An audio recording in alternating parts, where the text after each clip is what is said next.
Bienvenue sur les antennes de Canal 2 International. Bienvenue à cette autre édition du débrief de l'actualité en sport. Et nous sommes lundi, le début de semaine. Et on évoquera dans le cadre de cette autre édition du débrief de l'actualité autour des Jeux islamiques de Konya en Turquie qui ont débuté depuis quelques jours. Et le Cameroun enregistre déjà 2 forfaits. On évoquera cette actualité dans cette autre édition du débrief de l'actu. On évoquera également la bataille entre le coq sportif et la Fédération camerounaise de football. Où en est-on justement en termes de résiliation de contrat entre les deux entités? Et pour sortir, on parlera, si vous le voulez bien, on évoquera l'actualité avec les différentes sélections nationales qui sont désormais fixées sur leur encadrement technique. Ce sera dans le cadre de cette autre édition de débrief de l'actualité. Et sans transition, on accueille ceux qui nous accompagnent dans le cadre de cette autre édition. Le premier est un habitué de ce plateau, Yves Gaston Chamadeu, est consultant permanent. Yves, bonsoir. Bonsoir Mathieu, bonsoir au Rouge Panel et bonsoir à tous ceux-là qui nous regardent. Tu vas bien Yves? Tout doucement, ça va? Ok, on profite de votre expertise ce soir. Autre invité, c'est la deuxième fois qu'il arrive sur ce plateau. En l'espace de quelques jours, il s'agit là de Billy Otou qui nous vient de Yaoundé. Billy, bonsoir. Bonsoir Mathieu, bonsoir à tout le monde. Après, justement, la chemise et la chouette, vous nous sortez le crocodile ce soir.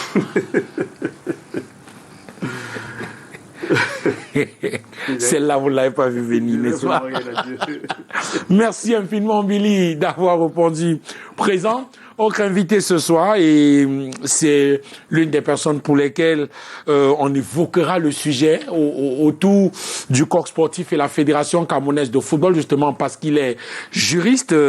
Maître Guigny nous fait l'honneur d'être là ce soir. Maître, bonsoir.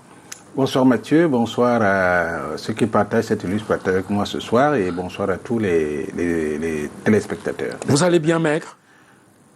Je vais comme le Cameroun. C'est vrai qu'on partage la douleur qui vous afflige depuis quelque temps. Vous avez perdu votre maman. Oui, malheureusement, oui, je l'ai perdu à 92 ans. Ouais.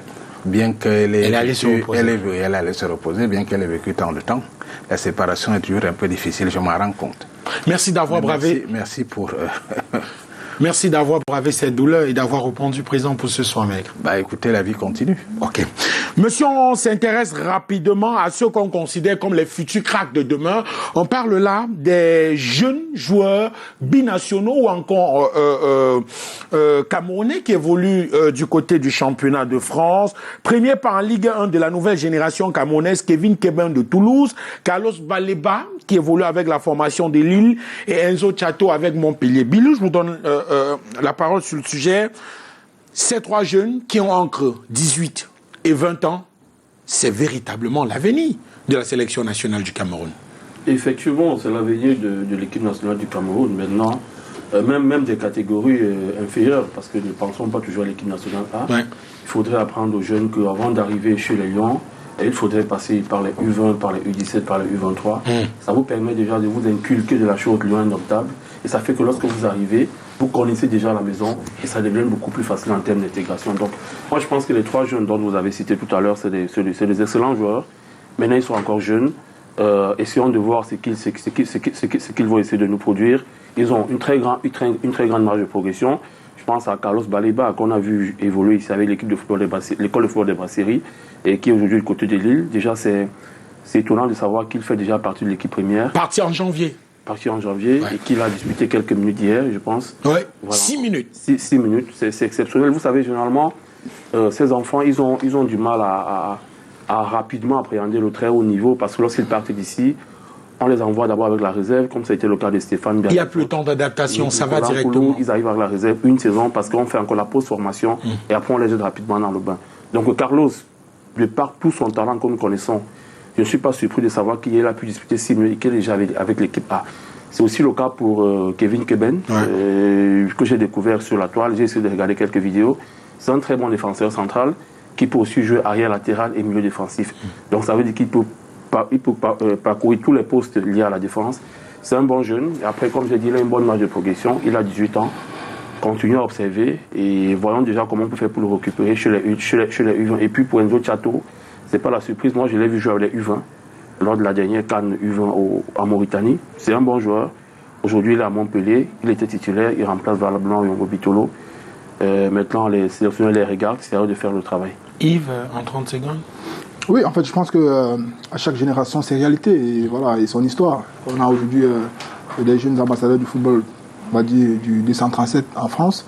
En Ligue 1, vous savez, la Ligue 1, c'est un championnat qui est réputé pour être un tremplin pour les jeunes joueurs. Ouais. Je pense qu'en dehors, on a des jeunes comme Yongo en provenance de Niort, ouais. Qui a signé du côté de Lorient. Ouais. Vous avez à côté des joueurs comme Simboué, qui a un peu produit la formation camerounaise, il faut le dire, meilleur joueur de la CAN 2017. Qui est du côté de Toulouse, malheureusement qui n'a pas joué hier, mais qui pour moi ces joueurs sont des joueurs qui peuvent valablement représenter le 237 dans un championnat qui a une visibilité, qui a une grosse influence sur l'audimat camerounais. Donc maintenant c'est à eux de faire le job. Je pense qu'en termes de qualité, s'ils sont là, c'est parce qu'ils ont quelque chose dans le ventre, forcément. Et maintenant il y a le talent d'un côté et puis il y a l'environnement professionnel de l'autre. Parce que l'environnement professionnel exige à la fois le talent, l'attitude et même la force mentale. Parce qu'il y a des réalités auxquelles on fait face quand on joue au niveau. Il y a la concurrence. Après, il y a parfois des subjectivités de la part des encadreurs pour X ou Y raisons. Donc, ils doivent faire face à ça. Et c'est là où on doit reconnaître les grands joueurs qu'ils doivent être. Parce que Samuel Eto'o, qui a été ce qu'il est devenu plus tard, ouais. Il a passé des moments difficiles dans sa jeunesse. Que ce soit au Real Madrid, où il a parfois subi quelques ironies, il n'était pratiquement pas accepté avant d'aller accepter de se relancer en deuxième division en Espagne et puis avoir la carrière qu'il a eu. Donc il y aura des moments difficiles et l'entourage aura son rôle pour ces jeunes-là. L'entourage aura son rôle, c'est-à-dire les agents, la famille, pour maintenir le cap mentalement. Être davantage moins exigeant avec ces jeunes. Faut pas dire, c'est vrai qu'ils arrivent là, bim, ils découvrent le haut niveau. Dans quel cadre on est moins exigeant? Il faut être exigeant, mais dans le bon sens. Okay. Parce que où ils sont, il ne suffit pas d'être talentueux. Il y en a des joueurs talentueux à n'en plus finir dans le monde du foot. Mais la différence se situe souvent sur le niveau mental, la force de caractère et l'attitude qu'on peut avoir dans une équipe pour se tailler sa place. Parce que pour avoir une grande carrière, il y a beaucoup de paramètres. Donc ces jeunes qui sont déjà dans le bain de la chose doivent se dire qu'aujourd'hui, si on arrive à ce niveau, c'est parce qu'on a un talent. Maintenant, il faut aller chercher autre chose pour avoir la carrière forcément escomptée par les familles et eux-mêmes personnellement. Monsieur, on s'intéresse à l'encadrement technique au sein de l'équipe nationale, mais vraiment 30 secondes. Parce que là, je voulais commencer par vous sur le sujet de l'encadrement technique. Non, par rapport à ces jeunes, je dis, vous savez, il ne faut pas les griller. Ouais. Parce que c'est une expression qu'on utilise très souvent. Il ne faut pas facilement les griller parce qu'effectivement, il faut être patient. Ça veut dire que c'est pour ça que Baleba, qui a beaucoup de talent, j'ai regardé une partie du match. Ouais. Effectivement, il avait des dispositions pour jouer d'entrée. Mais seulement, il faut y aller par étapes. C'est-à-dire qu'il ne faut pas le griller. Et il y a un joueur que vous oubliez, c'est pour ça que j'ai voulu prendre la parole, c'est Ngoumou. Ngoumou, de Toulouse. Qui joue à Toulouse. Et de père camerounais, de mère gabonaise, et a grandi en France. Donc, il n'a pas encore choisi... Il n'est pas encore naturalisé, il est toujours français jusqu'à présent. Non, il est camerounais. Mais je veux dire, quand on va dans le fichier du Toulouse, qu'on regarde, pour le moment, la nationalité française. Je suis bien placé pour parler de la nationalité. Okay. Est considéré comme Camerounais celui qui est né de parents camerounais. Lui, son père étant camerounais, ce n'est pas parce qu'il est... Mais il peut être considéré comme Camerounais. Ce n'est pas parce que les Français décident de le mettre comme Français que la loi de juin 68 est claire là-dessus. Si vous êtes né de parents camerounais, et lui il est de père camerounais, il est de plein droit considéré comme Camerounais. Mais ils sont nombreux qui sont de parents camerounais. Malheureusement, on n'a pas cet ambigu. Vraiment, on n'a pas le temps. Ils sont nombreux qui sont de parents camerounais. Il faut aussi évoquer le droit du sol qui dit que l'enfant qui est né en France, à la majorité, peut choisir de prendre la nationalité d'un de ses parents ou alors de prendre la nationalité de français. Peut choisir. Oui, le droit du sang aussi. Okay. Dans le cas de Ngoumou, c'est encore... On peut dire Monsieur, on en reparle dans nos émissions spécialisées, pourquoi pas Grand Stade. Mec, vous gardez la parole. On en a parlé sur les antennes de Suite FM samedi dernier. On parle là de la sélection nationale du Cameroun et on s'intéresse aux Lions A prime, les Lions A prime, qui ont désormais un nouvel encadrement technique. Le patron et entraîneur national s'appelle Alioum Seydou et il a pour adjoint Pius Ndjefi. Sauf que depuis que la Fédération camerounaise de football a rendu public cette note où le communiqué sur le nouvel encadrement technique, ça tire à boulet rouge, ça va dans tous les sens. On estime, pour un certain nombre de personnes, là je résume la pensée des uns et des autres, que non, il est impossible, et même aberrant, d'aller chercher des personnes qui n'ont aucune notion du football local pour chapeauter une sélection nationale à prime. Maigre, vous comprenez l'acharnement des uns et des autres? Je comprends très mal. Vous connaissez ma position. Je comprends très mal qu'on puisse dire qu'on ne connaît pas. Je voudrais poser une question. Est-ce qu'il y a un championnat de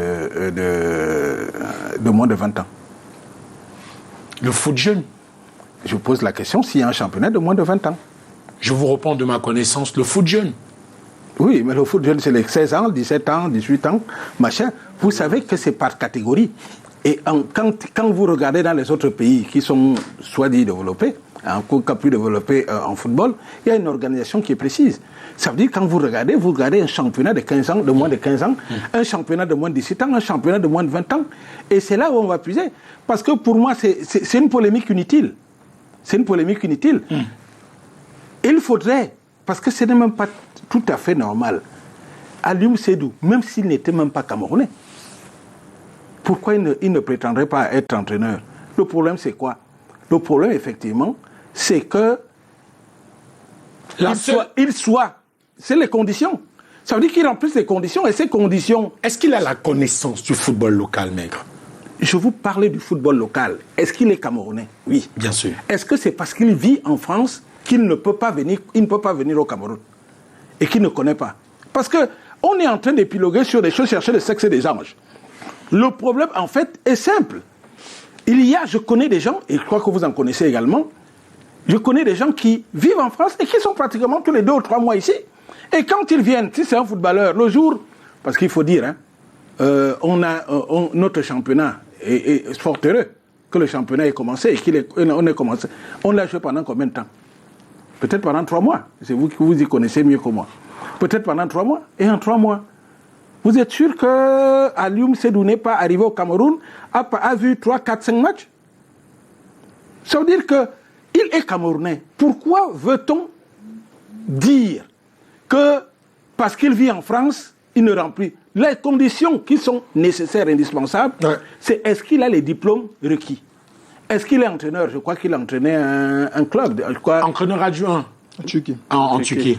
En Turquie. Au sein de la formation du Istanbul. Ce qui veut dire qu'il a apparemment les diplômes pour. Maintenant, est-ce qu'il est camerounais? Encore que ce ne soit pas une condition sine qua non. C'est-à-dire qu'être camerounais pour entraîner une équipe nationale du Cameroun. On a vu des gens qui l'ont fait. Mais qu'on attende. Okay. Si on commence à lui faire un procès, on commence à faire un procès d'intention à la FECAFOOT en disant que, d'ailleurs, ce n'est pas la seule décision qui a été prise. Il y a des entraîneurs, je crois, de moins de 15 ans et de moins de 17 ans qui ont été également nommés. Et ça, c'est des gens qui vivent au Cameroun. Mais pourquoi ce sectarisme qui veut que ce soit seulement un entraîneur qui vit au Cameroun qui puisse entraîner l'équipe de moins de 20 ans? Après, quand on aura pris un entraîneur, si on amène encore Akono, si on amène encore un Tungum Pilé, on va encore dire, c'est toujours le même. Il y a des plus jeunes. Et maintenant, si on prend même les plus jeunes, on va vous dire pourquoi il est du centre, pourquoi il est de l'ouest, pourquoi... Mais il faut qu'on arrête. Okay. On est là pour le football, alors parlons du football. Billy, là on parle de deux, on va dire quoi, 2 icônes du football camerounais, puis Sinjefi, tout le monde connaît l'histoire avec les Lions indomptables du Cameroun. Il y a ce fameux but en 2003, même si derrière il y a le décès de Marc-Vivien Foé. À côté de lui, Alioune Sédou et son histoire avec l'équipe nationale du Cameroun. Là, ces 2 personnes, on n'exagère pas en affirmant qu'ils sont déconnectés du football local. Vous avez sorti le mot, la déconnexion. Ils sont déconnectés. Vous savez, c'est la sélection nationale à prime. Si on parlait peut-être de U17 ou de U15, on aurait eu une autre façon de voir. Donc moi, je pense qu'à ce niveau, il y a un problème qui est lié au casting et au timing. Okay. Déjà, le timing, parce que c'est une équipe qui sort d'une inertie qui a duré pratiquement 1 année et demie. Depuis le dernier champ, il n'y a plus eu de regroupement. C'est des choses qu'on devrait bannir chez nous au Cameroun. Ouais.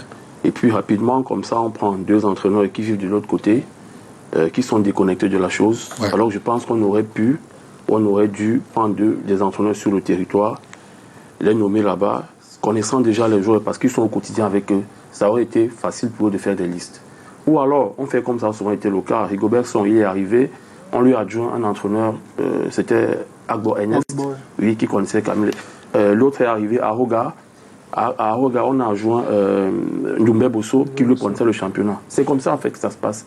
Parce que le championnat a prime réservé exclusivement aux joueurs qui évoluent au Cameroun. Ouais. Donc, comment vous faites, vous qui êtes à l'extérieur, même si vous êtes venu 2 ou 3 fois, mais pour avoir ces joueurs, il faudrait les suivre pendant au moins 3 voire 4 mois. Ouais. Parce qu'on vous prépare. C'est pour ça que j'ai parlé ici du casting. Ouais. Donc, je sais, il n'était pas là. Si on avait pris des garçons du championnat, des entraîneurs du championnat, ça aurait été beaucoup plus facile. Vous prenez des gars qui sont déconnectés, on leur donne une équipe. Comment vous faites pour constituer la liste? Ça, c'est un véritable problème. Vous jouez dans 3 semaines contre la Guinée équatoriale. 2 semaines. Éliminatoire du CHAN. L'équipe n'a pas encore été constituée.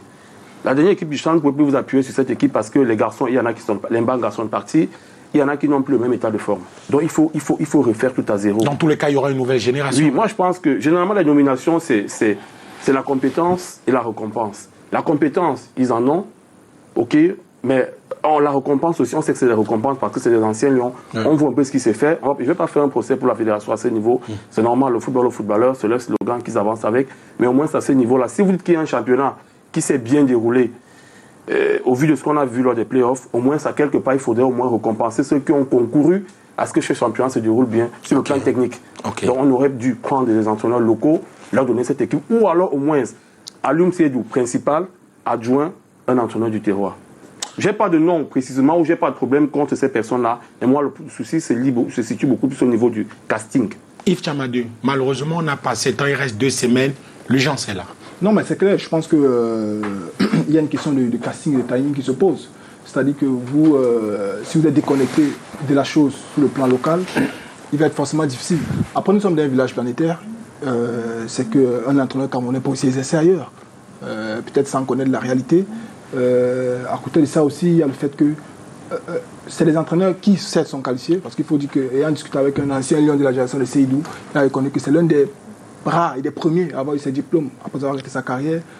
Mais en termes de faits, en termes de faits d'armes, qu'est-ce qu'on sait réellement? Quand Billy parle des entraîneurs locaux, c'est qu'il parle de ceux qui ont travaillé cette saison et on a vu. Ceux qui sont là aujourd'hui, qui peuvent mettre le dernier club et plus une défi où l'exercer réellement. Moi, personnellement, je ne connais pas. Peut-être je ne suis pas. Et il a fait comme entraîneur? Oui, actuellement. Moi, personnellement, je ne sais pas. Peut-être je peux me tromper. Je crois que... Je parle du dernier club. J'ai vu un article où il était dans la région de Sedan, je crois. Avec les jeunes de Sedan. Oui. Pareil pour Seydou, qui était dans un club turc, on le sait, mais depuis plusieurs années, il s'est installé à Paris, en France, où il est depuis. Ils ont la qualification. Parce qu'ils ont le diplôme. La compétence, j'ai même un petit doute. Parce que la compétence, c'est sur le terrain. Tu as la qualification parce que tu as le diplôme pour. Okay. Tu as ce qui fait que tu as ce qu'il peut prétendre à ce que tu sois élu ou bien nommé à un poste. Okay. La compétence, ça va sur les faits d'armes. Okay. Qu'est-ce que tu as gagné par le passé pour être compétent et dire que tu peux faire tel travail? C'est ça qui est la question. Ce n'est pas une présomption d'échec pour ces entraîneurs. Non. On est sûr que le professionnalisme qu'ils ont eu de leur carrière fait en sorte qu'en tant qu'entraîneur, ils sauront au moins comment faire fonctionner une équipe. Parce qu'ils sont les entraîneurs update, c'est-à-dire qu'ils ont des diplômes récents, ils sont dans l'environnement professionnel, ils sont dans la nouvelle mode et tout ça. Donc ils vont professionnaliser la chose, mais le problème c'est l'environnement.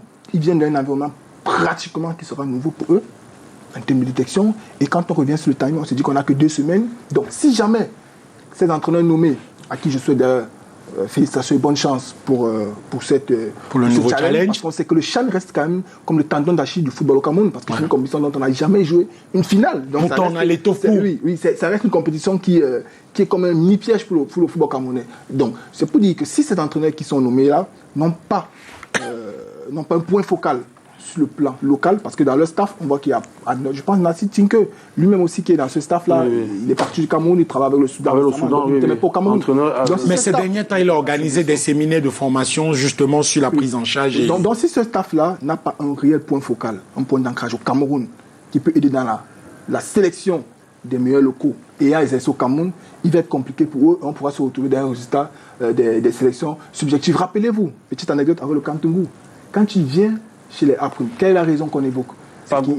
Non, Tungu, même le Chan. On évoque qu'il reste dans les bureaux, il n'est pas sur le terrain, il ne connaît pas le championnat, il ne travaille pas. Il a comme adjoint Pagou, c'est pour ça qu'il a Pagou. Et quand on voit la sélection, on a l'impression que ça allait dans tous les sens. Donc, malheureusement, le contexte fait qu'on doit émettre des doutes. Mais ce n'est pas une présomption d'échec et on leur souhaite bonne chance en disant que forcément, s'ils ont été nommés, c'est que la fédération a des raisons pour le faire. Effectivement, mais on va sortir. C'est-à-dire, on peut dire des choses, mais en fait, on va les juger au niveau des résultats. Okay. S'ils font de bons résultats, on va admettre effectivement que le choix était bon. Mais on va sortir. Mais on sort avec cette question. Là, il y a Puzndjofi et c'est Aliou qui arrive justement à la tête des A'. Est-ce que dans le cas échéant, puisque c'est des mecs, je ne veux plus utiliser ce terme, qui est peut-être dérangeant, sur la déconnexion au football local, est-ce que là, ce n'est pas l'occasion ou jamais pour la direction technique nationale d'entrer en scène et d'accompagner ces sélectionneurs?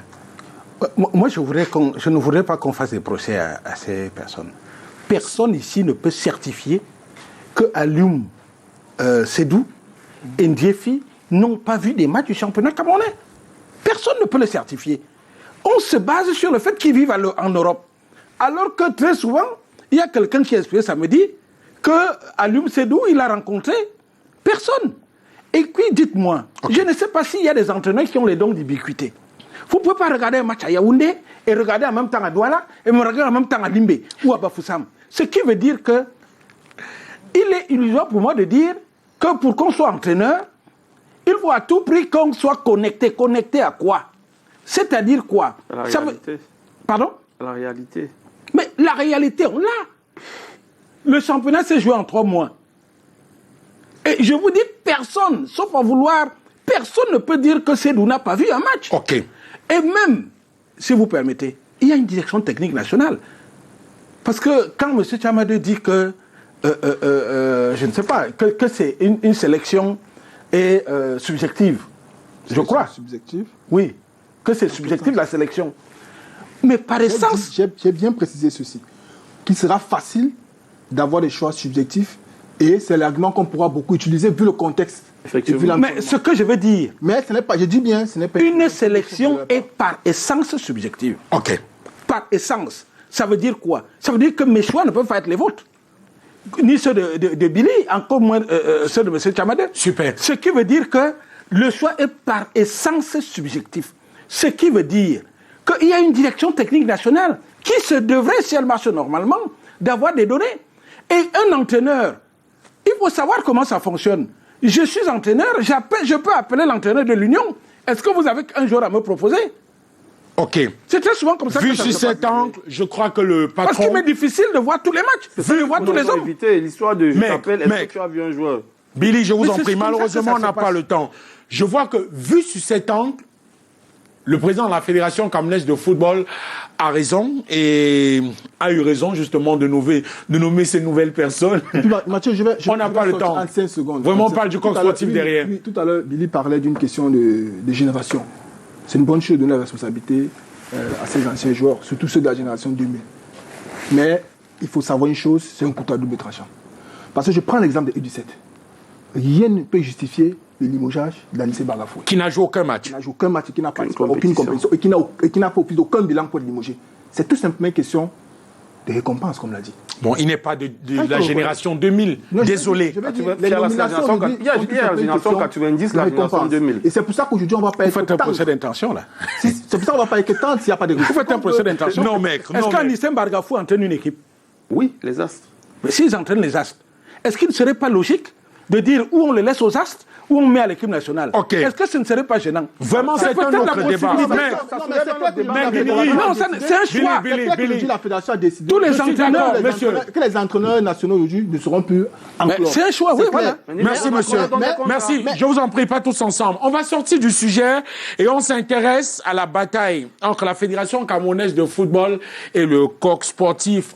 Au commencement, on va être Esprit au commencement était justement l'arrivée du nouvel exécutif à la Fédération camerounaise de football avec justement la ferme intention de ne plus faire avec le coq sportif. Avec justement cette annonce forte, on va justement se débarrasser du coq sportif ou encore on va résilier le contrat avec le coq sportif et puis derrière, le coq sportif qui se dit surpris justement par ce communiqué et appelle encore à la collaboration et se dit nous restons disponibles ou encore disposés à pouvoir collaborer avec le nouvel exécutif de la Fédération camerounaise de football.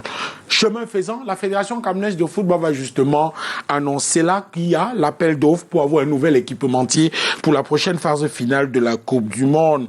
Et là, la fédération, le coq sportif va saisir les tribunaux en demandant réparation à hauteur de 15 millions d'euros. Maître Alain Guini, je vous pose la question, parce que vous êtes juriste et c'est cette casquette qu'on convoque ce soir. Peut-on encore sauver les meubles entre la fédération et le coq sportif? Et il faut déjà que les meubles soient menacés d'incendie. Ou alors Parce que pour l'instant, non, je blague peut-être, mais pour être concret, il faudrait pouvoir dire que pour l'instant, personne, en tout cas je ne suis pas au courant, sauf si vous l'êtes, personne n'a encore dit quoi que ce soit, c'est-à-dire montrer une quelconque lettre, une notification de la résiliation. Nous on reste sur la guerre des communiqués. On peut se rester sur la guerre des communiqués, ça veut dire qu'on va être assez aérien. Mais la réalité, c'est que il est fort possible, parce que quand vous regardez un contrat, c'est parfois des contrats bateaux, ça veut dire, surtout sur le cadre des résiliations, de la résiliation. C'est très souvent des clauses de bateau, comme si vous me permettez l'expression, c'est-à-dire qu'en cas d'inexécution d'une des obligations. Ça, pour l'instant, la FECAFOOT n'a pas dit, pour l'instant on n'a pas vu l'acte, par lequel la FECAFOOT reproche particulièrement quelque chose, parce qu'ils ont le droit de résilier. C'est une liberté que tout le monde a, que les contre-attaques ont. C'est-à-dire la résiliation peut venir soit du coq sportif, soit de la FECAFOOT. Mais pour l'instant, la FECAFOOT a manifesté la volonté, je dis à travers un communiqué, même si on n'a pas vu l'acte formel de résiliation, a manifesté la volonté de voir avec quelqu'un d'autre. Mais n'a pas formellement dit qu'elle mettait un terme au contrat. La FECAFOOT peut prévenir. C'est-à-dire quoi? Ça veut dire que le contrat, à ce que j'ai cru apprendre, il dure à peu près 4 ans. En tout cas, il expire en décembre 2023. À partir du moment où il expire en décembre 2023, il y a 2024. Je n'ai pas envie de me précipiter. Je commence à prévenir et manifester ma volonté de... Non, on n'a pas besoin de résilier. Le contrat expire, on ne résilie pas le contrat à partir du moment où il arrive à son terme. De ne plus le prolonger. Oui, de le re-signer. Parce que prolonger, ça veut dire qu'on a prévu une cause de prolongation, de re-signer un nouveau contrat. Ce qui veut dire que qu'est-ce que la FECAFOOT fait? La FECAFOOT peut avoir dit, je lance un appel d'offres. Et dans cet appel d'offres... Ce qui a été fait. Certainement. Ouais. Et maintenant, vous me faites des propositions. Il n'était pas interdit au coq sportif de faire également des propositions et de concourir. Il n'est pas interdit. Ça veut dire qu'ils n'ont pas limité les appelants. Vous arrivez, vous présentez vos offres et j'irai vers le mieux disant. Okay. Pour l'instant, on en est là. Mais maintenant, commencer à dire qu'ils ont résilié, pour l'instant, on n'a pas vu. Et maintenant, si vous permettez, parce que je sais qu'on n'a pas beaucoup de temps, ils peuvent. Moi, je ne pense pas un seul instant que la FECAFOOT, il n'y a que des vats en guerre. Des gens qui arrivent et qui disent je n'en veux plus, sachant très bien. Parce que je peux me. De conséquences. Oui, la conséquence, c'est quoi? On n'a pas les montants. Mais à ce que j'ai cru entendre, c'est que 250 millions par an. Bon, épiloguons dessus. Si c'est 250 millions de francs par an, et que quelqu'un, je ne sais pas qui, vienne me proposer 4 milliards par an, ça veut dire qu'il leur reste 1 an de contrat. Ce qui veut dire que 250 millions, même si je vais le rompre de manière abusive, Les dommages et intérêts peuvent être lesquels? C'est-à-dire qu'on ne va pas multiplier ça par 10 pour aller à 10 milliards.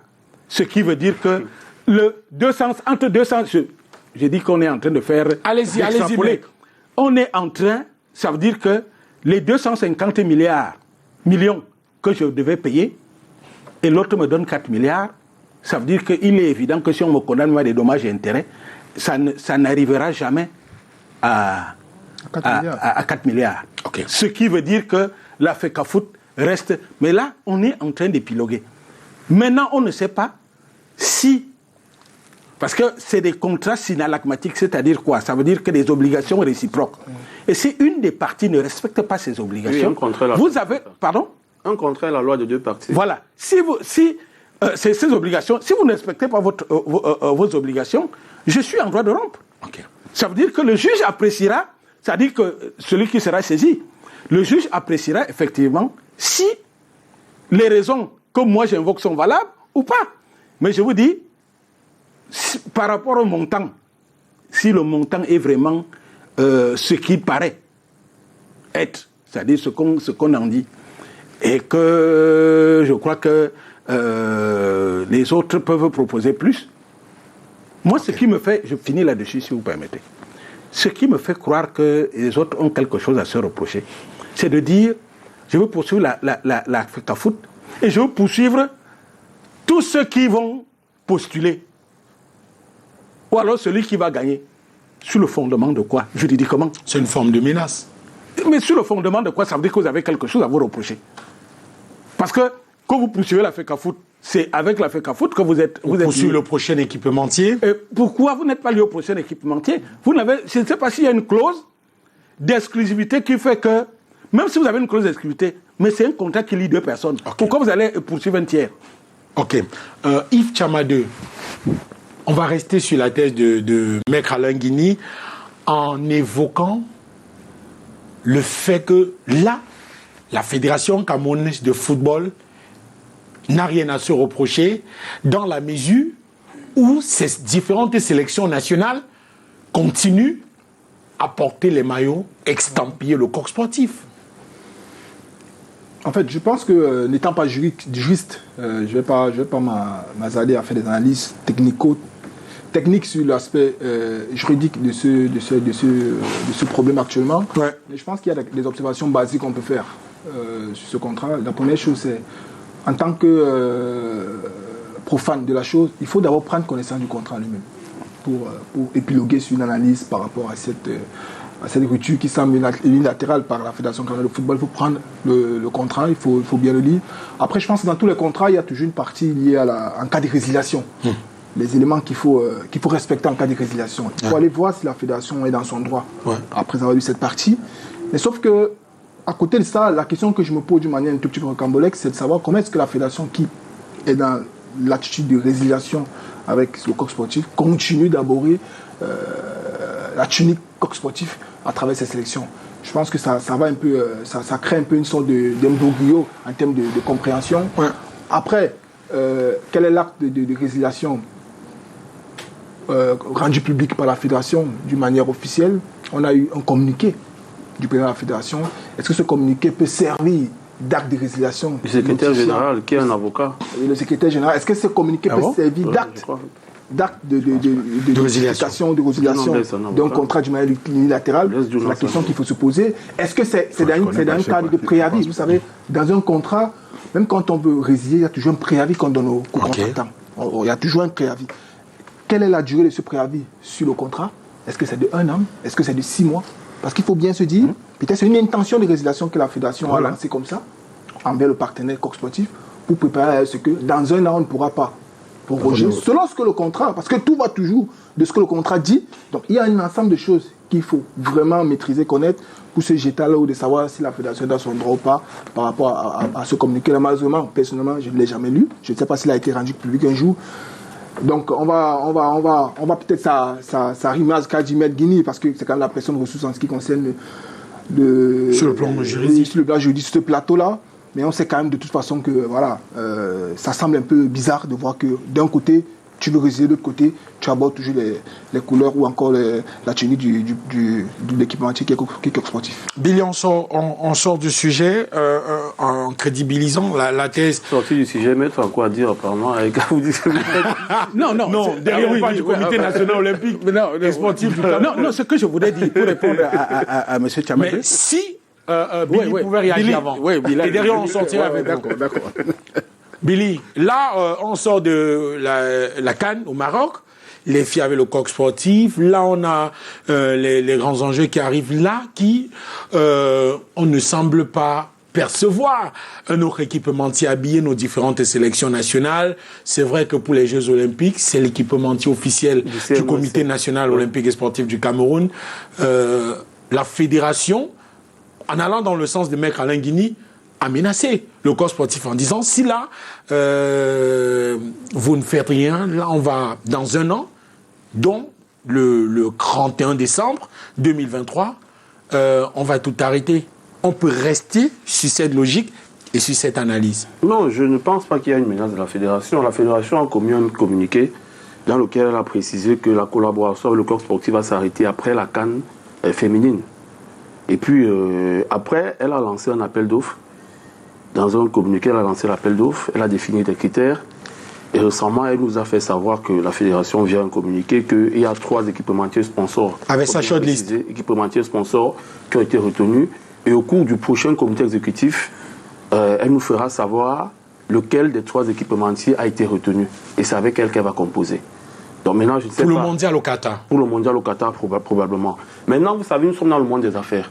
Donc si moi j'arrive quelque part, j'ai de très bonnes intentions, j'ai besoin d'argent parce que les caisses de la fédération sont exsangues, c'est la vérité. Et je me rends compte qu'il y a un équipementier sponsor avec qui l'ex-comité directoire dealait et que cette offre, moi, ne m'arrange pas. Je peux dire, je m'appelle Samuel Eto'o, c'est-à-dire que seulement mon nom peut faire que je puisse avoir des équipementiers qui soient à la hauteur du label non indomptable. Parce que c'est un label qu'il faut vendre. Et j'estime qu'on ne le vend pas bien. 5 fois champion. Voilà. Donc maintenant, je me dis, Ballon d'Or et tout ce qui va avec. Je me dis, je vais résilier le contrat et je vais chercher à avoir un autre équipementier qui soit à la hauteur du label non indomptable, qui va me rapporter plus d'argent et qui en termes d'équipement, bref, en termes d'offre globale, sera meilleure que celle que proposait le corps sportif. Maintenant, moi, à ce niveau-là, vous ne pouvez pas faire un procès au niveau de l'exécutif. C'est tout à fait normal. C'est le business, c'est les affaires. Mais le reproche que moi je leur fais, c'est la méthode. C'est la méthode parce que la résiliation abusive, on a vu ce qui s'est passé avec l'entraîneur Conceição, c'est que vous ne le contactez même pas, vous ne discutez même pas avec lui, et puis vous décidez de rompre. C'est-à-dire que quel que soit le reproche que vous faites à quelqu'un, je pense quand même que vous appelez la personne en gentleman, et puis vous lui dites, vous êtes des partenaires, et puis vous lui dites, j'ai découvert le contrat, voilà ce qui ne m'arrange pas, voilà ce qui ne m'arrange pas. Je te sais une mise en demeure, c'est comme ça que ça se passe. Et puis, vous lui dites... Après la fédération ne l'a pas fait? Je ne pense pas. Parce que dans le communiqué, on se base sur les communiqués qui ont été faits par les 2 parties. Le corps sportif vous dit qu'il y a une rupture abusive et unilatérale et qu'elle a découvert cela via un communiqué sur le site de la Fédération camerounaise de football. Okay. C'est-à-dire que le corps sportif... Et ils vous disent qu'ils n'ont pas été contactés. Mais ils ont demandé à la Fédération de reconsidérer leur position. Parce qu'ils ne voulaient pas aller au contentieux. Et aujourd'hui, qu'ils se rendent compte que c'est carrément plié, qu'il y a le break, ils décident donc d'aller auprès des juridictions. Et moi, je dis, la fédération, elle a le droit de prendre n'importe quel équipementier, parce qu'elle estime qu'au vu de ses ambitions, un équipementier va lui donner meilleure offre que celle qu'offre actuellement le corps sportif. Mais en passant par une rupture abusive et unilatérale, c'est faire de la contre-publicité à son institution. Okay. Et à chaque fois qu'il y a des procès, c'est pas bon. Vous savez, vous vous rappelez, lors de la CAN, lorsque la CAF a reversé l'argent dans nos caisses, nous avons perdu 250 millions parce qu'il y a une affaire entre les brasseries, la CAF et les entreprises KJ. Après, il y a eu l'affaire avec Conceição, dont le contrat a été résilié abusivement et de façon unilatérale parce qu'il n'y a pas eu de discussion. Ils ont attendu. Donc, Rigobert s'est assis sur le banc de touche. Ils ont fait constater l'affaire. Ils ont porté plainte. C'est vrai que c'est l'État qui va payer, mais c'est 1 milliard. Okay. Maintenant, nous sommes dans une affaire contre le corps sportif. Je ne sais pas ce qui va se passer. Je ne suis pas devin pour savoir qui va gagner le procès. Mais je dis procès. C'est pas bon pour l'image d'une fédération qui a besoin de nouveaux partenaires. Maintenant, pour l'ambition qu'elle a, c'est tout à fait normal. Parce que moi aussi, je pense que, d'après les chiffres que j'ai eu à écouter, je pense que c'est trop bas pour le label indomptable. Finalement, il n'y a rien d'officiel. Chacun y va de son chiffre. Mais vraiment, on sort de... Oui, mais pour que, effectivement, pour que ce soit officiel, il faut qu'on soit dans les secrets des dieux. Hein, mais là, officiellement, on n'a pas de chiffre. Le peu que je pense avoir. Nous appuyons sur les communiqués de la fédération. Ça ne peut être que des communiqués, mais qu'ils ne manifestent. Je vous ai dit, il y a des cas de résiliation. C'est pour ça que j'ai précisé. Et je crois que M. Tchabade parlait des cas de résiliation. Il y a des clauses de résiliation. Ouais. Et dans une des clauses, et ça c'est inévitable, dans une des clauses, il y a forcément des conditions de résiliation qui doivent être remplies par l'une ou l'autre partie. C'est-à-dire qu'il a parlé d'un délai de préavis. C'est-à-dire qu'on vous donne un délai, ça peut être 3 mois, ça peut être 6 mois. C'est-à-dire que vous avertis la personne que je n'ai plus envie de continuer. C'est le droit de la faire. S'il te plaît, maître, pour ne pas c'est ce qu'on appelle généralement dans la période probatoire. Avec le cas Puma, c'était 6 mois avant la fin du contrat. On s'entend si effectivement on va continuer ensemble ou pas. Et 6 mois avant, on a discuté, soumettre, puis on n'a pas pu s'entendre. Et Puma a dit, moi je m'en vais. Ou alors, si vous revenez, je vous donne 600 millions. Et c'est à ce niveau. Et si effectivement... Si on rentre dans un cadre global de comment ça se passe régulièrement, je pense qu'à ce niveau, quand même, la fédération... Vous bouffez dans mon temps, là. Merci. La fédération n'a pas peut-être respecté cela. Évidemment, c'est ce que j'ai dit. Vous bouffez le temps de Maître Alain Guéné. Je vous en prie, laissez cela au bout. Pour l'instant, j'ai dit, on n'est pas des devins.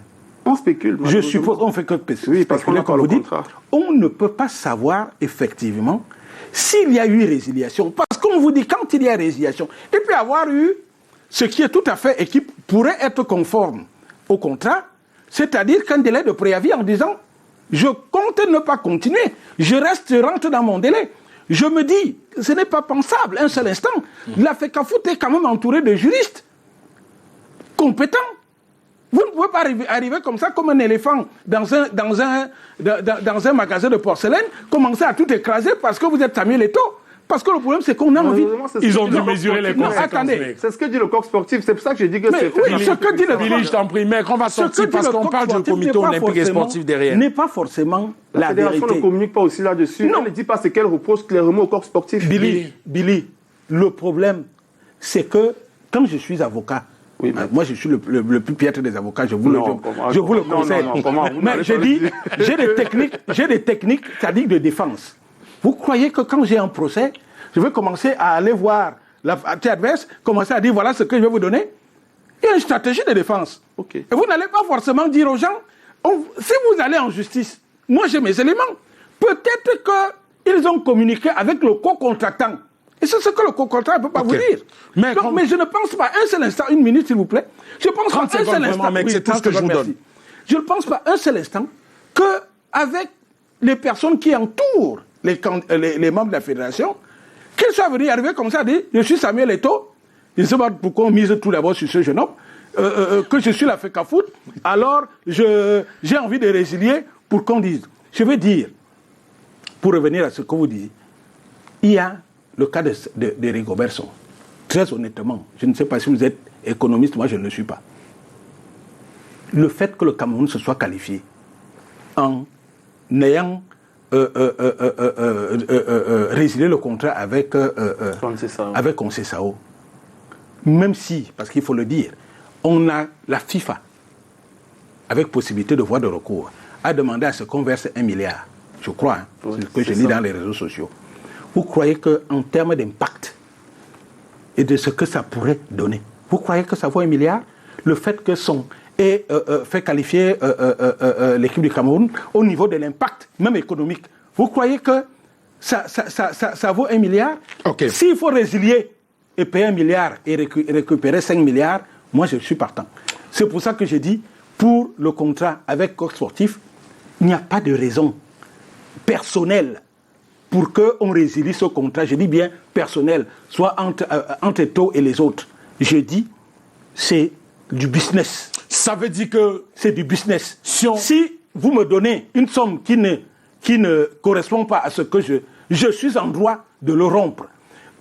Là, c'est au cas où quelqu'un dit que c'est une rupture abusive. Okay. C'est le juge qui va estimer que j'ai rompu abusivement. Pour l'instant, ce n'est que de la parlotte. Parce que ils peuvent s'appuyer sur le fait que uniquement que l'autre n'ait pas respecté ses obligations. On appelle ça en droit de manière barbare l'exception non adipletus contractus. Si vous ne respectez pas vos obligations, je ne respecterai pas les miennes non plus. Donc, pour l'instant, la FECAFOOT ne peut pas nous dire pourquoi ils ont résilié. S'ils ont résilié, parce que pour l'instant, vraiment 10 secondes, je voulais répondre à M. Tchamadé.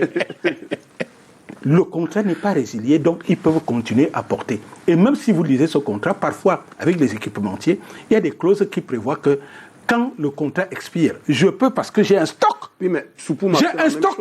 J'ai un stock d'équipement. Mais je peux continuer 6 mois après. Après que les. Non, Yves Tchamadé, non. Est-ce que ce sont les communiqués qui font acte de résiliation? Non, voilà. Merci, monsieur. Je vous en prie. On s'appuie sur les communiqués. Billy, chacun aura 30 secondes, mec. Pardon, vous avez épuisé votre temps de parole. Je vous donne 20 secondes. Vous êtes un grand frère. C'est au vu de tout ce que nous avons comme affinité que je vous donne 20 secondes. Monsieur, on va sortir avec la nouvelle autour du Comité national olympique et sportif avec les Jeux islamiques de Konya qui se déroulent depuis quelques jours. Avec la team camerounaise, on nous a annoncé justement quand on faisait nos rentrées dans ce studio que la délégation est à Simalène. Je ne sais pas si l'information a évolué, si finalement ils ont décollé ou ils partiront en Creta dans la nuit et qu'on pourrait éviter la saignée en termes de forfaits, parce qu'on a déjà quand même 2 forfaits, l'équipe nationale de handball et également l'équipe nationale de football. Yves Tchamadé, vous qui n'avez pas énormément parlé, je vous permets d'avoir vos 30 secondes. Vous êtes un ami, je vous ajoute 5 secondes, 35, pour évoquer l'actualité. Je vous en prie, on n'a pas le temps. On n'a pas le temps, Yves, je t'en prie. En fait, moi, ce que je peux dire là-dessus, c'est un problème de planification, de prévision, et cela découle de l'amateurisme. Je ne peux rien dire d'autre que de reconnaître qu'on a manqué de tact, d'organisation. Vous ne pouvez pas expliquer que vous savez que vous allez participer à une compétition. 2 jours, 1 jour avant la compétition, vous n'êtes pas sur les terres pour vous acclimater, et vous êtes encore chez vous, et vous subissez des forfaits là-bas. Comment je peux expliquer ça? Il ne faut pas faire une analyse longue pour comprendre ça. Maintenant, on est sur le pas accompli, et je pense que dans le bilan de ces entraîneurs qui y sont, tels que Fétiné, il faut qu'on prenne en considération. Parce que s'il échoue là-bas, on ne dira pas que c'est de sa faute forcément. Là, il lui reste 2 matchs. Oui, c'est de sa faute fortement. Parce que là, on ne s'est pas donné toutes les chances d'avoir le maximum de médailles ou encore les meilleures performances. Et c'est pour ça que j'ai toujours dit, la performance sur le terrain en football ou en sport découle toujours de la préparation et de toute la machine organisationnelle qu'il y a derrière. Les gens ont fauté sur le plan de l'organisation, quel que soit le résultat qu'on aura là-bas. Parce qu'après, même si on a beaucoup de médailles, on viendra faire l'apologie de ces médailles, oubliant qu'on a eu des erreurs vraiment sur l'organisation. Oui, puisqu'on a une médaille de bronze. Et on se retrouvera encore après les mêmes erreurs. Ça donne l'impression que tout est OK. Reconnaissons vraiment que sur le plan organisationnel, le Comité national olympique a vraiment fauté, on ne va pas peut-être dire gaffé, mais a vraiment fauté sur le plan professionnel. Billy, avant il y a eu les Commonwealth, il y a Birmingham, il y a Birmingham il y a eu des fugues. Non, on ne parle pas de fugues, non. Parlons vraiment, non.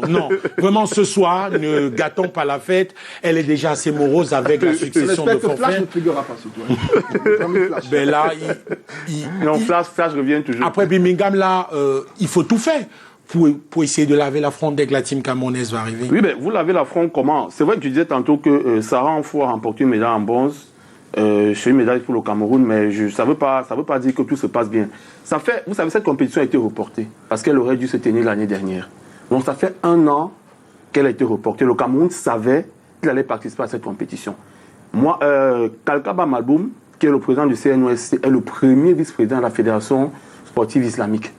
Donc vous voyez qu'il est partie prenante même de l'organisation. Maintenant, nous sommes rentrés dans nos affaires du Cameroun, dans nos cacophonies. On va vous dire que le budget a fait ceci, le budget a fait cela. Bref, c'est l'impréparation totale. Okay. Et puis, on va demander aux athlètes de faire des résultats. C'est pas possible. C'est pas évident. C'est pour ça que les athlètes vont disputer les compétitions. Après, soit ils ne vont pas revenir, ou ils vont revenir et se préparer à aller disputer, à mettre un break peut-être 3 ans, 2 ans pour respecter le règlement et aller compétir avec d'autres nations. Parce qu'effectivement, on ne veut pas dans des conditions respectable pouvoir avoir des titres. Mec, vraiment, vos 20 secondes sur le sujet. Oui, ce que je voudrais dire, c'est que il n'y a qu'un seul mot, l'amateurisme. Ça veut dire qu'on ne peut pas dire autre chose. Ça veut dire que c'est vraiment des amateurs. Et le gouvernement camerounais a créé une structure où je crois que beaucoup de gens, beaucoup d'administrateurs, soit dans le football, soit dans les autres, peuvent aller refaire leurs armes. Je crois que c'est l'ISMP, un truc de management. C'est-à-dire que il y a des canons du management. Ça veut dire que il faut qu'on envoie tout ça. Le CNOS malheureusement, monsieur, on n'a pas le temps. Oui, peut-être. Mais moi, C'est-à-dire que c'est le CNOS qui nous met dans cette situation. Voilà. Ça veut dire que moi, je parlais du gouvernement. Ça veut dire que sur un plan général. Parce que l'amateurisme, c'est... On parle de football, on parle de sport, on parle de politique, on a un problème de management. Ça veut dire que le management est une science et on va l'apprendre. Et si on a eu des diplômes de doctorat, agrégation de ceci, on n'est pas forcément outillé pour manager. Merci. Et on a donc créé quelque chose pour cela, que les gens y aillent. Merci infiniment, Maître Alain Guini. Merci Yves Tchamadeu. Merci à Billy Autour. On embrasse très fort les équipes autour de Collins Wonchon qui nous ont aidés à produire cette émission. On vous embrasse très fort et on se donne rendez-vous vendredi prochain quand il sera 18h45 pour une autre édition du débrief de l'actualité en sport. Tout de suite et maintenant, retrouvez Alain Ghislain Kanga dans le cadre du grand journal de Canal 2 International. Bye bye.